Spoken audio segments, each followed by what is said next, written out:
You know, throwing a frog can mean so many different things. You know, we go all the way just to Crosse, Wisconsin.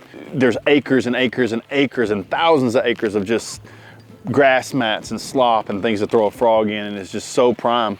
And then you come down to where we are here in Texas, and you can see I target like little isolated areas of bank grass and things like that grow just right off the edge of the bank.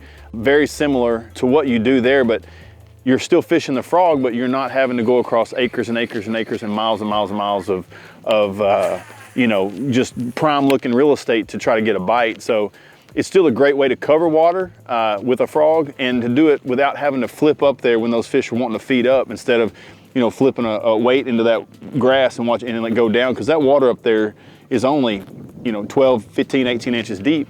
Just goes to show you there's so many different ways and so many different types of vegetation that you can throw a frog around. Doesn't have to necessarily be those big mats that you see on Guntersville, like I said, or La Crosse. You can do it in these isolated patches that we do here, and it's just a great effective way to make a fish eat. I can still keep my trolling motor on a really high pace and cover this water, and you can see I just throw it up there, fish the edge of the grass, and then I'll reel it in and make another cast. It's basically just target casting, making really precise short casts, and I'm able to cover this vegetation really effectively and get them to eat this frog. So it's not acres and acres of slop that I'm targeting, it's just these little isolated grass patches. That's where these fish will set up in between these docks on these cloudy days like this. They'll come out and kind of roam around, and then they'll find them a good ambush point that's not underneath the dock because they have the cloud cover. And this is just a really, really fun way to fish in between these docks.